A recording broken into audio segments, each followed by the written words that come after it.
कहावत है, जिस डाल पर बैठे उसी को काट डाला।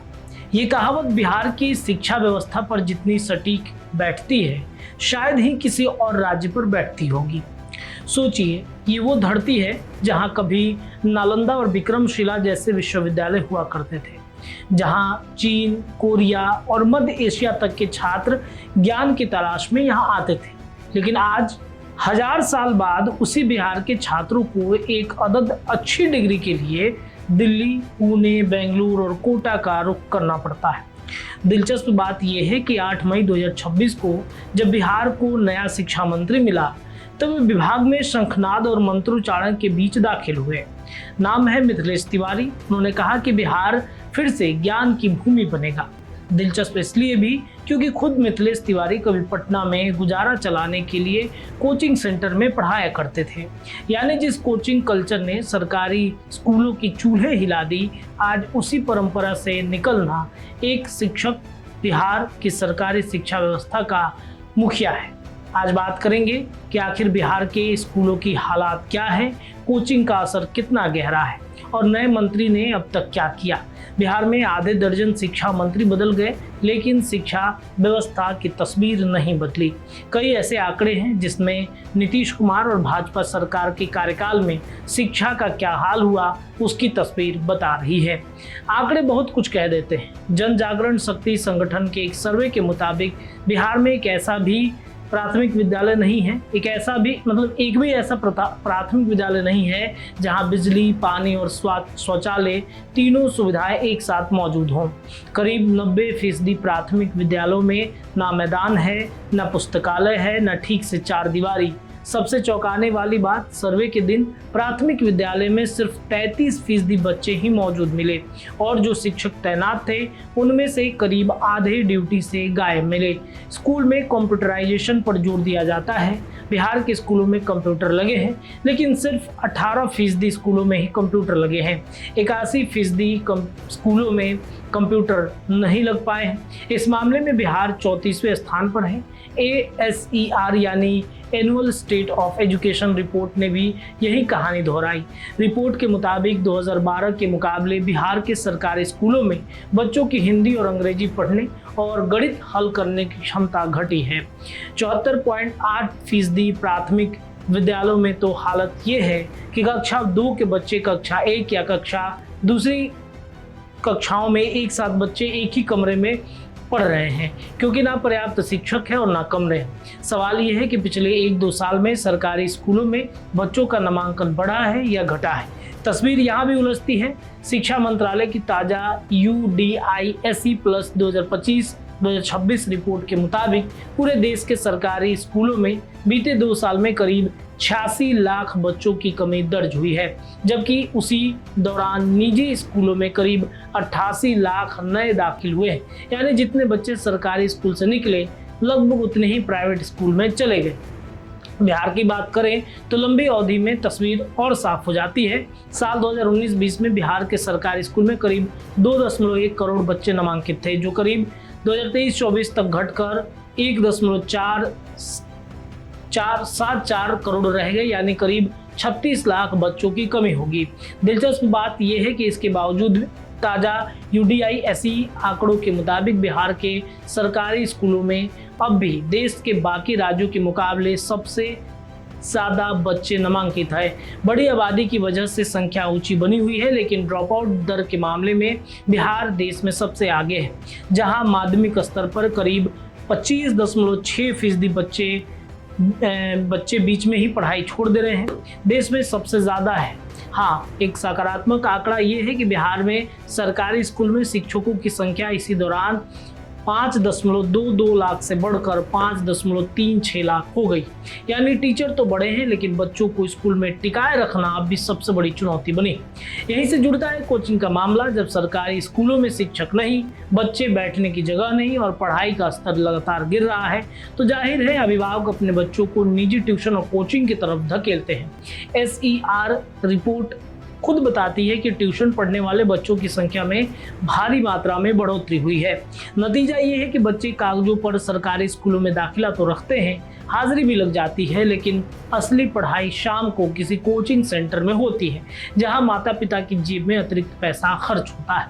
दिलचस्प ये है कि खुद शिक्षा मंत्री मिथिलेश तिवारी ने हाल ही में एक समीक्षा बैठक में अधिकारियों को कोटा, सीकर जैसे बड़े कोचिंग केंद्रों की व्यवस्था का अध्ययन कर बिहार के लिए अलग से कोचिंग नीति बनाने का निर्देश दिया। यानी सरकार खुद मान रही है कि अब जब तक कोचिंग को व्यवस्थित नहीं किया जाता तब तक पढ़ाई का असली केंद्र सरकारी स्कूल नहीं, कोचिंग सेंटर ही बने रहेंगे। अब जरा पीछे चलते हैं। मिथिलेश तिवारी से पहले भी बिहार में शिक्षा विभाग वर्षों से टीचर भर्ती के 3 चरण TRE 1, 2, 3 चला चुका है, फिर भी शिक्षकों की भारी कमी बनी हुई है। इसी बीच सुप्रीम कोर्ट के एक ताजा फैसले ने बिहार के करीब लगभग 3.25 लाख शिक्षकों की सरकारी नौकरी पर सवाल खड़ा कर दिया। कोर्ट ने कहा कि सरकारी स्कूल में पढ़ने वालों के लिए TET पास होना अनिवार्य है, यानी दशकों की भर्ती प्रक्रिया में जो खामियां रही वो आज नए मंत्री की मेज पर आकर बैठ गई है। मिथिलेश तिवारी ने पदभार संभालते कई बड़े ऐलान किए, फिर हर शिक्षकों की उपस्थिति अब पोर्टल से दर्ज होगी। शिक्षकों का मूल्यांकन छात्रों के प्रगति रिपोर्ट के आधार पर होगी। शिक्षकों का जिला कैडर बनेगा। महिला शिक्षकों की तैनाती उनके घर के नजदीक पंचायत में और पुरुषों की नजदीकी प्रखंड में होगी और हर प्रखंड में एक मॉडल स्कूल बनाया जा रहा है जिसमें अब तक करीब 4 लाख बच्चों का नामांकन होने का दावा किया गया। शिक्षक भर्ती के चौथे चरण TRE 4 को लेकर उन्होंने BPSC को 25 जुलाई तक अधिसूचना भेजने का सख्त निर्देश भी दिया है। लेकिन यही एक बात ध्यान देने लायक है, मई में TRE 4 अभ्यर्थी सड़क पर उतरे तब मंत्री ने कहा कि 1 हफ्ते के भीतर समाधान निकल जाएगा। वह 1 हफ्ता अब 2 महीने से ज्यादा हो चुके हैं और अभ्यर्थी अब भी अधिसूचना का इंतजार कर रहे हैं। और यही आता है वो जवाब जो नए मंत्री बार बार दोहराते हैं। पदभार संभालने के दिन से ही मिथिलेश तिवारी ने कहा कि मैं अभी विभाग में नया आया हूँ, विभाग को अच्छे से देखूंगा, हर किसी की समस्या सुनूंगा। यह बात सुनने में जायज लगती है, लेकिन विपक्ष का सवाल यही है कि बिहार की शिक्षा व्यवस्था वर्षों से बदहाल है। क्या हर नया मंत्री अभी आया हूं कहकर वक्त मांगते रहेगा जबकि बच्चों की पीढ़ियां गुजरते चली जाएंगी। इस बीच मंत्री जी खुद भी विवाद में उलझ गए। कभी मीडिया से बात करते हुए गलती से खुद को स्वास्थ्य मंत्री बता देते तो कभी लड़कियों के आंदोलन को लेकर दिए गए बयान एजुकेशन बनाम एजुटेशन का विवाद खड़ा हो गया, जिसे बाद में एक तथ्य जांच में गलत साबित होते हुए स्पष्ट किया कि उन्होंने एजुटेशन कहा था, एजुकेशन है। लेकिन इतना जरूर है कि जब मंत्री खुद विवादों की सुर्खियों में उलझते रहेंगे तो असली सवाल स्कूलों के शिक्षक कब आएंगे, बच्चे कब लौटेंगे, क्या पीछे छूटते चले जाएंगे। अगर स्कूलों के बाद कॉलेजों की तरफ देखी जाए तो तस्वीर कम परेशान करने वाली नहीं है। बिहार के 13 विश्वविद्यालय के अंतर्गत आने वाले कॉलेजों में शिक्षकों और गैर शैक्षणिक कर्मचारियों के करीब 26,000 पद वर्षों से खाली पड़े। इसी साल जून में राज्य सरकार ने इन्हें भरने की तैयारी की। इसमें करीब 6,000 लेक्चरर और 11,000 से ज्यादा गैर शैक्षणिक कर्मचारी शामिल। उच्च शिक्षा विभाग खुद मानता है कि शिक्षकों की इसी कमी के कारण परीक्षा परिणाम देरी से आते हैं और छात्रों को समय पर मार्गदर्शन नहीं मिल पाता है।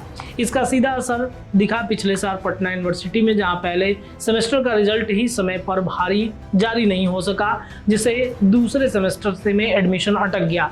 छात्र संघ अध्यक्ष खुद ने कहा कि सत्र लेट होने से बच्चों में न सिर्फ आगे पढ़ाई की पिछड़ जाते हैं बल्कि कई प्रतियोगिता परीक्षाओं से भी वंचित रह जाते हैं। हालत सुधारने के लिए राज्यपाल सहित कुलपतियों के आदेश पर अभी पुराने विश्वविद्यालय के लिए एक जैसा नया अकादमिक कैलेंडर लागू किया गया है ताकि 3 साल का कोर्स 4 साल में पूरा होने वाली पुरानी व्यवस्था खत्म हो जाए। एक और विडंबना यह है कि सरकार कॉलेज विहीन प्रखंडों में 2 से 11 नए डिग्री कॉलेज खोल रही है, लेकिन गोपालगंज जैसे जिलों से खबर है कि नए कॉलेज में पढ़ने के लिए योग्य शिक्षकों की प्रतिनियुक्ति का आदेश एन सत्र शुरू होने से ठीक पहले रद्द कर दिया गया, जिससे 1 जुलाई से शुरू हो रहे पहले सेमेस्टर पर शिक्षकों के अभाव का साया मंडरा रहा।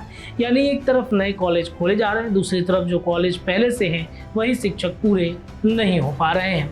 तो तस्वीर साफ है, एक तरफ नालंदा की विरासत वाला बिहार है, दूसरी तरफ सरकारी स्कूल जहां आधे से ज्यादा शिक्षक गायब मिलते हैं, हर सिर्फ 5वां बच्चा हाजिर मिलता है। नए मंत्री ने कागजों पर बड़े सुधार का ऐलान किया, लेकिन TRE 4 जैसे मामलों में 1 हफ्ते का वादा 2 महीने में भी पूरा नहीं हुआ। जब तक स्कूल में शिक्षक टिक कर पढ़ाना शुरू नहीं करेंगे तब तक कोचिंग सेंटरों की भीड़ यूं ही बढ़ती रहेगी और अभी विभाग में आया हूं वाला जवाब नए मंत्री के साथ दोहराता जाता रहेगा।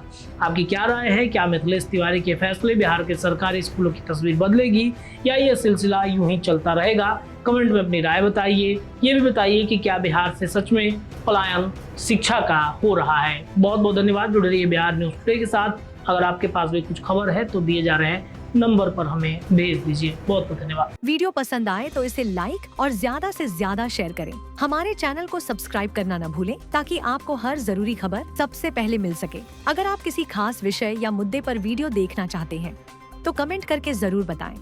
आपकी राय हमारे लिए बेहद अहम है।